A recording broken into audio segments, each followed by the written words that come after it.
नमस्कार, आप देख रहे हैं न्यूज वन इंडिया। मैं हूं आपके साथ पूजा यादव। खबर बड़ी इस वक्त लखनऊ से आ रही है। सीएम आवास पर बीजेपी कोर ग्रुप की बैठक लगातार जारी है। बीजेपी कोर ग्रुप की बैठक में योगी आदित्यनाथ शामिल, केशव प्रसाद मौर्य, दिनेश शर्मा सीएम आवास पर इस वक्त मौजूद है। राधा मोहन सिंह, सुनील बंसल, स्वतंत्र देव सिंह मौजूद। विधान परिषद चुनाव को लेकर बैठक में लगातार चर्चा जारी है। यह बड़ी खबर आपको बता रहे, दिल्ली से लौटे योगी आदित्यनाथ ने अब बैठक शुरू कर दी है। केशव प्रसाद मौर्य और दिनेश शर्मा भी सीएम आवास पर इस बैठक में मौजूद है। राधा मोहन सिंह, सुनील बंसल, स्वतंत्र देव सिंह मौजूद हैं। बड़ी खबर, बड़ा अपडेट फिलहाल विधान परिषद चुनाव को लेकर बैठक में चर्चा जारी है।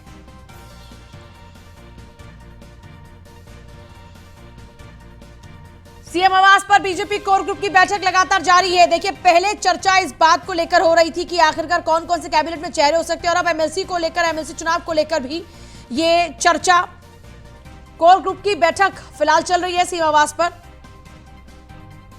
एसके वाजपेयी हमारे साथ में है इस वक्त फोन लाइन पर। एसके, जरा पूरी जानकारी चाहेंगे, क्या कुछ अपडेट मिल रहा है? सीधे जुड़ रहे हैं एसके हमारे साथ में। दरअसल एसके, एक तरफ सीएम आवास पर लगातार बैठक चल रही है, बैठक को लेकर क्या कुछ एक्सक्लूसिव जानकारी आपके पास? बिल्कुल, ये बैठक कई मायनों में महत्वपूर्ण है क्योंकि मुख्यमंत्री योगी आदित्यनाथ 2 दिन शीर्ष नेतृत्व के साथ मुलाकातों का दौर करके वापस लौटे हैं और निश्चित है कि वहां पर जो दिशा निर्देश, जो चीजें होंगी, जो लखनऊ से गई थी, उन पर जिन जिन चीजों पर मोहर लगेगी वो इस कोर कमेटी में डिस्कस होंगी। और दूसरी बड़ी चीज ये है कि उत्तर प्रदेश में एमएलसी के चुनाव होने जा रहे हैं, 36 सीटें हैं। भारतीय जनता पार्टी का बहुमत विधान परिषद में नहीं है, ये सबसे बड़ी बात है।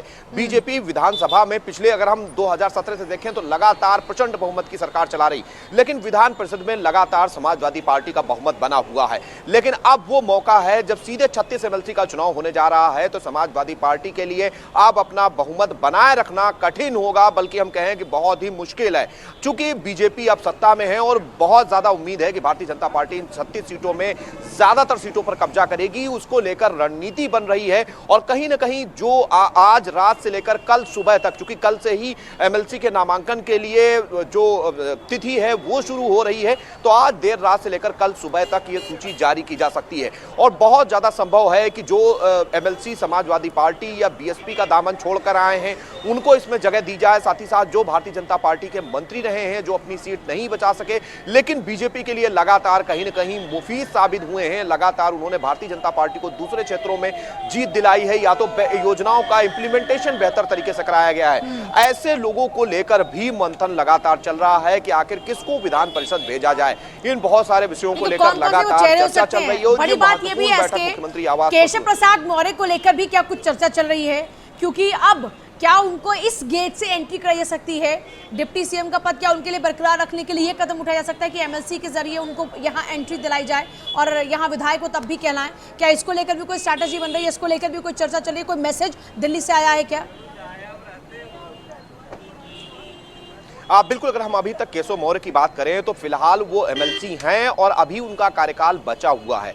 और जहां तक जो ये एमएलसी हैं, ये द्विवार्षिक एमएलसी का चुनाव होने जा रहा है। बहुत ज्यादा उम्मीद है कि केशव मौर्य को इसमें शामिल नहीं किया जाएगा, क्योंकि उनके लिए कुछ न कुछ पार्टी में बड़ा लगातार सोचा जा रहा है, ऐसी सूत्रों के हवाले से खबर है। और जहां तक बाकी मंत्री, जिसमें उपेंद्र तिवारी का नाम है, सतीश द्विवेदी का नाम है, सुरेश राणा का नाम है, जो कि उत्तर प्रदेश सरकार में गन्ना मंत्री और बड़े पैमाने पर गन्ना किसानों का भुगतान कराने में कहीं ना कहीं उनकी भूमिका रही, तो ये वो नाम हो सकते हैं जो इस सूची में शामिल हो सकते हैं। उसके अलावा 8 एमएलसी हैं जो समाजवादी पार्टी छोड़कर बीजेपी में चुनाव से पहले शामिल हुए थे और कहीं न कहीं बीजेपी के पक्ष में एक माहौल उनकी तरफ आने से बना था, तो उनके नामों पर भी पार्टी लगातार विचार कर रही है। उसके अलावा एक एमएलसी, बिल्कुल निश्चित तौर पर अपर्णा यादव का नाम इसमें हो सकता है, क्योंकि बीजेपी कोशिश करेगी कि जो अब नई सरकार का गठन हो उसमें अपर्णा यादव को कहीं न कहीं मंत्रिमंडल में रखा जाए।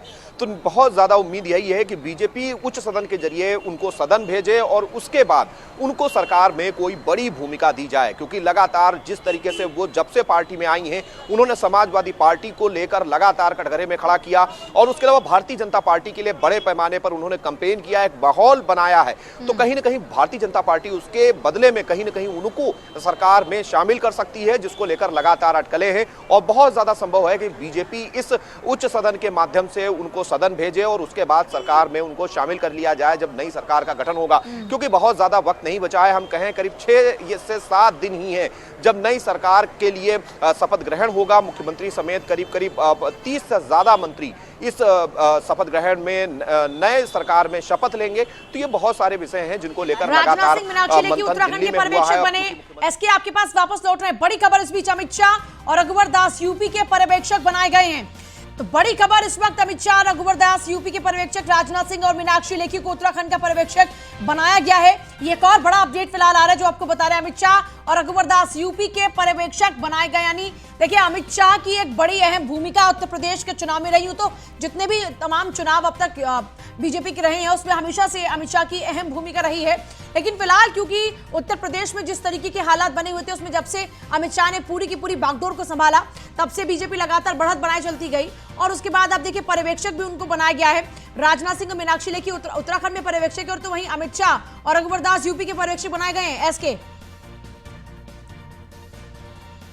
एसके बिल्कुल निश्चित तौर पर, क्योंकि अगर हम गृह मंत्री अमित शाह की बात करें तो बिल्कुल गृह मंत्री अमित शाह ने 2014 में उत्तर प्रदेश बीजेपी के प्रभारी के तौर पर कमान संभाली थी और सबसे ज्यादा सीटें 73 सीटें भारतीय जनता पार्टी ने उत्तर प्रदेश में हासिल की थी। तो निश्चित है कहीं ना कहीं बीजेपी के लिए यह ज्यादा महत्वपूर्ण होगा।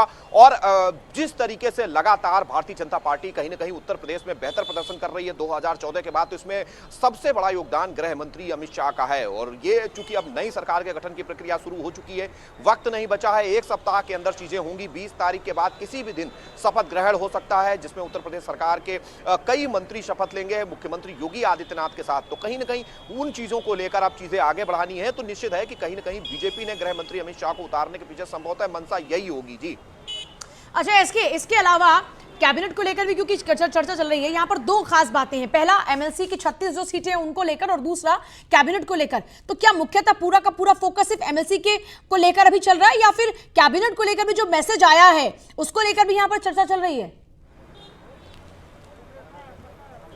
बिल्कुल, ये बीजेपी कोर कमेटी की बैठक है जिसमें कोर कमेटी के सभी सदस्य इस बैठक में मौजूद हैं। तो निश्चित है कि जहां एमएलसी चूंकि अब कल से नामांकन शुरू हो रहा है तो उसको लेकर चर्चा होगी, लेकिन कहीं ना कहीं जो सरकार के गठन की प्रक्रिया है, जो दिल्ली से जो शीर्ष नेतृत्व के दिशा निर्देश हैं, उस पर मुख्यमंत्री योगी आदित्यनाथ चर्चा करेंगे। ये ज्यादा महत्वपूर्ण है क्योंकि लगातार इस बीच बड़ी खबर लगातार में दर्शकों को हम बता रहे हैं। पर्यवेक्षक अमित शाह उत्तर प्रदेश के, दूसरी तरफ अमित शाह रघुवर दास यूपी के पर्यवेक्षक जहां बनाए गए, तो राजनाथ सिंह और मीनाक्षी लेखी उत्तराखंड के पर्यवेक्षक बनाए गए हैं। ये बड़ी खबर, ताजा अपडेट आपको फिलहाल दे रहे हैं। अमित शाह और रघुवर दास यूपी के पर्यवेक्षक बनाए गए हैं। हमारे साथ में ब्रजेश श्रीवास्तव एसोसिएट एडिटर बने हुए हैं। ब्रजेश, इसको लेकर जरा पूरी और विस्तार से जानकारी चाहेंगे। देखिए पूजा, सबसे बड़ी बात यह है कि अगर हम उत्तर प्रदेश के लिहाज से बात करें तो उत्तर प्रदेश में पार्टी को एक बार फिर से स्पष्ट बहुमत मिला है।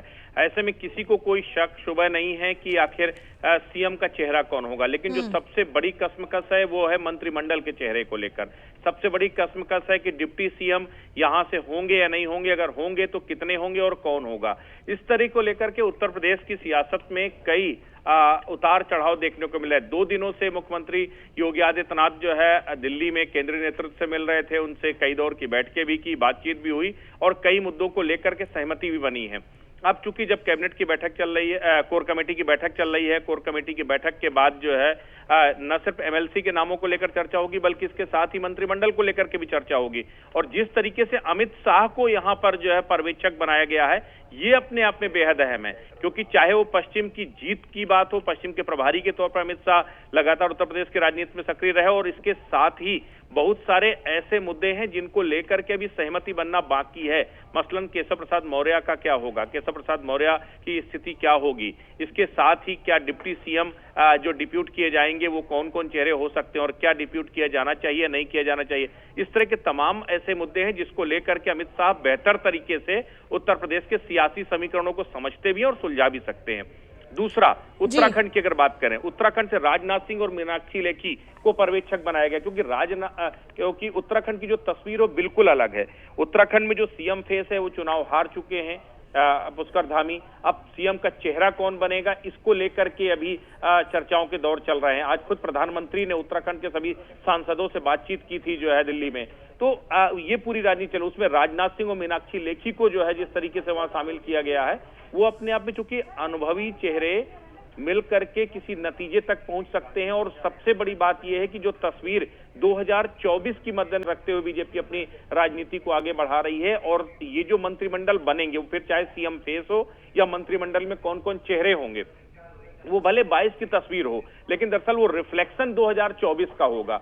इसी को लेकर के, इसीलिए जो सीनियर लीडर हैं उनको, रघुवर दास पूर्व मुख्यमंत्री हैं झारखंड के, जिनको जो है यहाँ पर्यवेक्षक उत्तर प्रदेश से बनाया गया है, मीनाक्षी लेखी केंद्रीय मंत्री हैं, राजनाथ सिंह के साथ उनको लगाया गया है।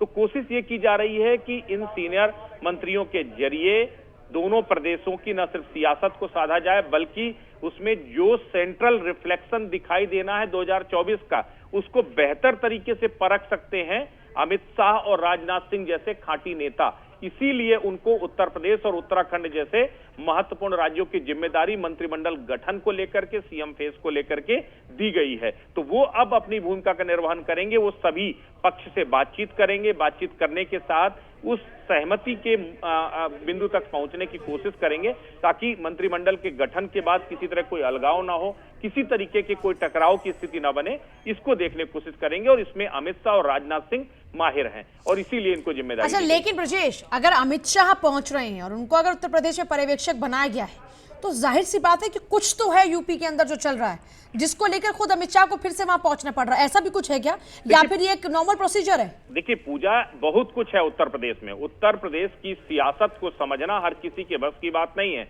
अमित शाह बेहतर तरीके से उत्तर प्रदेश की सियासत को जानते हैं। 2014 में अमित शाह के एक तरह से जो है कंधे पर वो पूरा दारोमदार था। 2017 की लड़ाई में अमित शाह की बड़ी भूमिका थी, 2019 में अमित शाह की बड़ी भूमिका थी, और अब 22 के चुनाव में भी खास करके पश्चिम के सियासी समीकरणों को जिस तरीके से अपने पक्ष में किया, जब एक बार मान के चल रहे थे कि पश्चिम से बीजेपी लगभग खत्म हो जाएगी, लेकिन उस वक्त न सिर्फ जो है बीजेपी को आगे ले जाने का काम अमित शाह ने किया, बल्कि वो बेहतर तरीके से जानते हैं किस तरीके से मैनेज करना है। और अभी बहुत सारी लड़ाई यूपी में बाकी है। सीएम फेस तो क्लियर है, लेकिन सीएम से अतिरिक्त बहुत सारे चेहरे हैं जिनके नाम तय होने हैं। उन नाम को जो है तय करने का, इसीलिए अमित शाह को जिम्मेदारी दी गई है। ठीक है ब्रजेश, बहुत ही शुक्रिया आपका फिलहाल पूरी जानकारी के लिए। देखिए, अमित शाह और रघुवर दास यूपी के पर्यवेक्षक बनाए गए हैं। जैसा ब्रजेश पूरी जानकारी हमें दे रहे थे, उत्तर प्रदेश की पॉलिटिक्स देखिए वाकई बहुत ही पेचीदा है, और पेचीदगियां इतनी ज्यादा है कि इसको जो समझ पाता है उसके पास दुनिया भर का सारा हुनर होता है, क्योंकि उत्तर प्रदेश की पॉलिटिक्स में जो दिखता है वो होता नहीं, जो होता है वो दिखता नहीं। अब जबकि सिचुएशन बिल्कुल फेवर में है बीजेपी के, नतीजे फेवर में है, सरकार बीजेपी की बनने जा रही है, उसके बावजूद भी एक बार फिर से अमित शाह को दारोमदार सौंपा गया है, पर्यवेक्षक उनको बनाया गया। राजनाथ सिंह और मीनाक्षी लेखी उत्तराखंड के पर्यवेक्षक, तो वहीं अमित शाह और रघुवर दास यूपी के पर्यवेक्षक बनाए गए हैं। एसके वाजपेयी भी लगातार बने हमारे साथ में। एसके, अभी और कोई जानकारी मिल पा रही है कोर कमेटी की बैठक को लेकर? बिल्कुल, बैठक लगातार चल रही है और चूंकि जो मंथन है वो जारी है और कहीं ना कहीं ये बहुत ही सीक्रेट टाइप से बैठक हो रही है, क्योंकि इसमें जो कोर कमेटी के सदस्य हैं सिर्फ वही इस बैठक में हैं, और ये सभी, चाहे भारतीय जनता पार्टी प्रदेश पदाधिकारियों की बात करें तो सिर्फ 2 लोग हैं, जिसमें संगठन महामंत्री सुनील बंसल हैं, प्रदेश अध्यक्ष स्वतंत्र देव सिंह हैं, यूपी के प्रभारी राधा मोहन सिंह है, और दोनों डिप्टी सीएम जो उत्तर प्रदेश सरकार के हैं, और मुख्यमंत्री खुद हैं। तो निश्चित है कहीं ना कहीं चीजें महत्वपूर्ण तौर पर जो डिस्कस होती हैं, जिसके बाद आगे फैसले लिए जाते हैं, वो इस कोर कमेटी में होते हैं। तो निश्चित है कि महत्वपूर्ण बैठक लगातार जारी है, और उन बहुत सारे विषयों को लेकर जैसे कि अंदर से चीजें पता चल रही हैं कि महत्वपूर्ण विषय 2 ही हैं। एक तो सरकार के गठन को लेकर जो निर्देश शीर्ष नेतृत्व का है उस पर, और दूसरी चीजें जो 36 एमएलसी की सीटें हैं उन पर किनका नाम दिया जाए, इन दोनों विषयों को लेकर लगातार मंथन जारी है। और संभवतः आज ये फीडबैक दिल्ली जाएगा और देर रात से लेकर कल सुबह तक एमएलसी की सूची भी आ सकती है। तो ये दोनों महत्वपूर्ण चीजें हैं। चूंकि इनको लेकर लगातार कोर कमेटी में डिस्कशन जारी है और संभवतः इस पर कुछ न कुछ जो एक अपना अपना मत है वो सभी लोग रखेंगे। उसके बाद जो चीजें फाइनलाइज होंगी वो दिल्ली भेजी जाएंगी और वहां से अप्रूवल के बाद कहीं न कहीं चीजों को आगे बढ़ाया जाना है। और नई सरकार के गठन तक का जहां सवाल है उस पर लगातार जो दिशा निर्देश केंद्रीय नेतृत्व ने दिया है उस पर आगे काम होना है। तो इन चीजों को लेकर लगातार बैठक मुख्यमंत्री आवास पर चल रही है और कहीं न कहीं इन चीजों को लेकर एक लंबा मंथन चलेगा, क्योंकि जो दिशा निर्देश मिले हैं शीर्ष नेतृत्व से कहीं न कहीं उनको पूरा करने की कोशिश कोर कमेटी की होगी। जी अच्छा, इसकी एक और बात, ये जो यहाँ पर अभी ब्रजेश बता रहे थे कि पर्यवेक्षक बनाए गए हैं अमित शाह, और ये जानकारी अपने दर्शकों को हम लगातार दे रहे हैं क्योंकि अब ये 2-3 बड़ी खबरें हो गई हैं। इसको लेकर जरा आपसे भी जानना चाह रहे हैं कि ऐसी क्या कुछ पेचीदगियां हैं जिनको लेकर खुद अमित शाह को यहाँ पर्यवेक्षक बनाया गया। ये अपने आप में बहुत बड़ी बात है अगर वो यहाँ पे पर्यवेक्षक बन रहे हैं। बिल्कुल, अगर हम आप देखें तो रक्षा मंत्री को जहां उत्तराखंड भेजा गया है, गृह मंत्री को यूपी का प्रभार दिया गया है, इसके पीछे संभवतः वजह सिर्फ यही है कि गृह मंत्री अमित शाह ने 2014 के दौरान जब उत्तर प्रदेश के प्रभारी थे तो एक एक जिले में एक एक तहसील में उन्होंने रात्रि प्रवास किया, लगातार दौरे किए, संगठन जो कि बहुत ही खस्ता स्थिति में था उसको पूरी तरीके से खड़ा किया, बड़े पैमाने पर संगठन में बदलाव किए। तो कहीं ना कहीं उत्तर प्रदेश को लेकिन सवाल इसके इसलिए यहाँ पर ये है क्योंकि आप और हम सब लगातार दिखा रहे हैं अपने दर्शकों को कि बैठकें चल रही थी। दो दिन से लगातार दिल्ली में थे योगी आदित्यनाथ, और अमित शाह से भी मुलाकात हुई, पीएम मोदी से भी मुलाकात हुई। सारी मुलाकातों के बाद में चर्चा ये हो रही थी कि अब पूरा का पूरा जो एक खाका है वो तैयार हो चुका है आने वाली सरकार का, लेकिन उसके बाद भी अगर उनको जिम्मेदारी सौंपी जा रही है तो अब और क्या बैलेंसिंग बाकी बच गई है। बिल्कुल निश्चित है, क्योंकि उत्तर प्रदेश सबसे बड़ा सूबा है और कहीं ना कहीं बीजेपी का अटेंशन उत्तर प्रदेश पर, चाहे वो विधानसभा चुनाव हुए हों जो अभी हुए हैं या 2024 के जो लोकसभा चुनाव आ रहे हैं, तो बीजेपी का अटेंशन पूरी तरीके से उत्तर प्रदेश पे है। तो बीजेपी कहीं ना कहीं अब चूंकि चीजें जो बीजेपी की अपनी स्ट्रेटेजी है उस स्ट्रेटेजी के तहत लगातार ऐसे होता रहा है कि जब भी सरकार का गठन होता है तो पर्यवेक्षक केंद्रीय स्तर पर तय किए जाते हैं और वो सरकार गठन तक वहां रहते हैं। तो निश्चित है कि गृह मंत्री अमित शाह को यूपी का प्रभार दिया गया है, हालांकि रघुवर दास भी के साथ रहेंगे, लेकिन मुख्य रूप से जो स्ट्रेटेजीकार है बीजेपी के वो अमित शाह है और वो यहां रहेंगे और इस दौरान वो चीजों को देखेंगे, क्योंकि विधानमंडल दल की बैठक होगी, जो विधानमंडल दल का नेता है वो उसको चुना जाना है, साथ ही साथ सरकार दावा पेश करेगी, उसके बाद शपथ ग्रहण समारोह होना है। ये बहुत सारी चीजें हैं जिसमें कहीं ना कहीं गृह मंत्री के साथ में ये सारी चीजें डिस्कशन के साथ होंगी। और सबसे बड़ी बात कि किसको क्या दिया जाएगा, ये बहुत सारी चीजें कहीं ना कहीं गृह मंत्री तय करेंगे जब वो यहां होंगे, क्योंकि केंद्रीय स्तर पर ये चीजें तय की गई हैं। और जब मुख्यमंत्री योगी आदित्यनाथ अभी 2 दिन दिल्ली में थे तो कहीं ना कहीं ये चीजें वहां पर डिस्कस हुई होंगी, जिसके बाद जैसे ही मुख्यमंत्री लखनऊ पहुंचे हैं वैसे ही बीजेपी ने ये पर्यवेक्षक तुरंत जारी कर दिए हैं। तो निश्चित है कहीं ना कहीं ये सारी चीजें डिस्कशन हो चुकी होंगी, उसी हिसाब से हमारे साथ बीजेपी के प्रवक्ता जुड़ गए। आलोक जी, स्वागत है आपका भी। नमस्कार आलोक जी, देख रहे हैं कि बहुत मेहनत चल रही है अब आगे की भी, एक जंग फतेह की है, दूसरे की तैयारी शुरू हो गई, अब एमएलसी चुनाव पर लग गए हैं पूरी जिम्मेदारी के साथ। देखिए, भारतीय जनता पार्टी जनता के लिए है और जनता को डिलीवरी देने वाली पार्टी है, और जनता ने भी लगातार भारतीय जनता पार्टी को समर्थन दिया है अपना, और हम जो है उसके अनुग्रहित हैं। अभी जो प्रक्रिया शुरू हो रही है, आपने अभी देखा होगा कि केंद्रीय संसदीय बोर्ड ने भारतीय जनता पार्टी के हमारे देश के गृह मंत्री अमित शाह जी को पर्यवेक्षक बना करके भेजा है। उनके साथ सह पर्यवेक्षक जो है वो रघुवर दास जी होंगे, जो हमारे राष्ट्रीय उपाध्यक्ष है और पूर्व मुख्यमंत्री हैं झारखंड के। ये उत्तर प्रदेश के हैं। अभी उत्तर प्रदेश में विधायक दल की जब बैठक होगी तो हमारे दोनों सारे पर्यवेक्षक यहाँ पे आएंगे और जो भी निर्णय होगा उसको पार्टी का निर्णय वहां पर उनको बताया जाएगा। उनके देखरेख में ही जो है नेता चुना जाएगा और वही नेता जो है प्रदेश का मुख्यमंत्री बनेगा। नहीं, मतलब जिम्मेदारी पूरी हो चुकी है, खाका तैयार हो चुका है, अब उसको सांचे में ढालने की तैयारी की जा रही है, इसलिए अमित शाह की ड्यूटी लगाई गई है, या फिर अभी भी कुछ शेप इधर उधर है जिसको थोड़ा सा सेटल करना है? आप देख रही हैं कि लगातार भारतीय जनता पार्टी 2/3 बहुमत से चुनाव जीतती आ रही है। 2014 का इलेक्शन रहा हो, 2017 का इलेक्शन रहा हो, 19 का रहा हो, और आपने 2022 के भी परिणाम देखे। विपक्ष ने हर तरीके से गठबंधन करके चुनाव लड़ने का प्रयास किया, लेकिन जनता ने उन पर भरोसा नहीं किया, क्योंकि पार्ट टाइम पॉलिटिशियंस को जनता भरोसा नहीं करती है। 24/7 जो काम करती है वो भारतीय जनता पार्टी काम करती है, और ये परंपरा रही है कि केंद्र से हमारे केंद्रीय पर्यवेक्षक हमेशा आते हैं और उनकी देख रेख में ही जो है मुख्यमंत्री पद का जो उम्मीदवार होता है वो चुना जाता है और उसकी शपथ होती है। अच्छा, अभी लगातार कोर कमेटी की बैठक भी चल रही है। आलोक अवस्थी जी, जानकारी ये है कि अभी कुछ पेचीदगियां हैं जिनको लेकर चर्चा चल रही है। देखिए, कोर कमेटी की बैठक समय समय पर होती है और आपको ये तथ्य पता है कि स्थानीय निकाय के एमएलसी के चुनाव जो है 15 तारीख से उसकी शुरू हो गए, मतलब 15 तारीख से उसका में जो है नामांकन शुरू हो जाएगा और 19 तारीख लास्ट डेट है। तो निश्चित बात है कि भारतीय जनता पार्टी भी अपने प्रत्याशियों पर विचार करेगी और फिर केंद्र को वो लिस्ट सौंपी जाएगी जिस पर हम लोग विचार करेंगे और हमारा संसदीय बोर्ड उस पर निर्णय लेता है। यही प्रक्रिया है। मुझे लगता है कि कोर कमेटी जो बैठक हो रही है वो विधान परिषद के चुनाव को लेकर के हो रही है। चलिए ठीक है, यानी बहुत तो कुछ बोलने को भी कोई तैयार नहीं है इसके। ये जो हम लगातार देख रहे हैं, ब्रजेश भी हमारे साथ बने। ब्रजेश, हम ये बीजेपी के प्रवक्ताओं से भी बात कर रहे हैं, कोई खुलकर बोलने को कुछ तैयार नहीं है। ये क्या खिचड़ी पक रही है आखिरकार?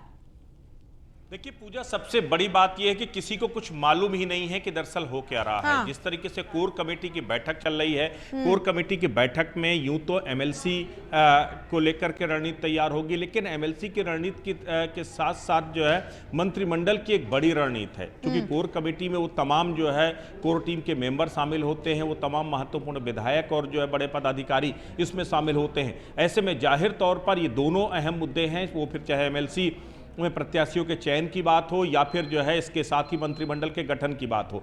अब सबसे बड़ी बात यह है कि अभी जो निकल के खबर आ रही है कि ये बात तय किया गया है कि एमएलसी में वो तमाम चेहरे जो अभी चुनाव हारे हैं उनको एमएलसी में शामिल नहीं किया जाएगा। ये एक आइडियोलॉजिकली एक तरह से लाइन शिफ्ट की गई है, क्योंकि इसकी वजह से नए चेहरों को मौका नहीं मिल पाएगा। क्योंकि उत्तर प्रदेश में चुनाव में 11 मंत्री चुनाव हारे हैं और हर एक मंत्री उम्मीद कर रहा है कि उन्हें जो है शायद एमएलसी बना करके दोबारा मंत्रिमंडल में शामिल किया जा सकता है। लेकिन अभी इस बात को लेकर दिल्ली में भी इस बात को लेकर चर्चा हुई थी और उस पर भी सहमति बनी कि हम जो एमएलसी होंगे वो नए चेहरों को शामिल किया जाएगा। बल्कि क्योंकि बहुत सारे चेहरे ऐसे थे जो चुनाव से पहले जो टिकट की दावेदारी कर रहे थे, उनको टिकट नहीं मिल पाया था, उन्हें मौका नहीं मिल पाया था। उन लोगों को मौका देने के लिए एमएलसी में उनकी प्रत्याशिता कराई जाएगी और वो लोग जो चुनाव हार गए हैं उनको बाद में एकोमोडेट किया जाएगा किसी तरीके से। तो ये एक सैद्धांतिक तौर पर सहमति बनती दिखाई दे रही है। लेकिन अगर ये एग्जीक्यूट हो जाता है तो उसमें कई लोगों की उम्मीदों पर पानी फिर सकता है।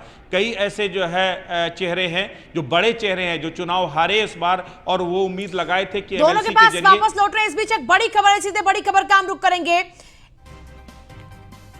एटीएस ने इनामुल नाम के युवक को देवबंद से हिरासत में लिया। सहारनपुर के देवबंद से पकड़ा गया युवक मोबाइल पर बना रखा था व्हाट्सएप ग्रुप में पाकिस्तान के लोगों से ये बात करता था।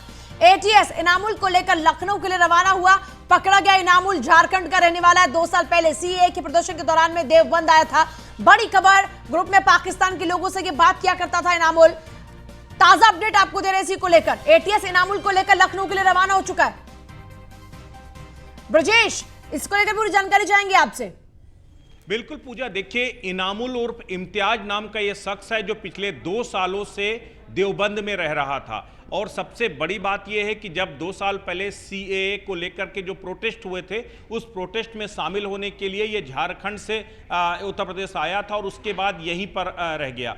और यहाँ रहने के बाद एक हॉस्टल में देवबंद में रह रहा था और वहाँ से लगातार एंटी नेशनल एक्टिविटीज को संचालित कर रहा था।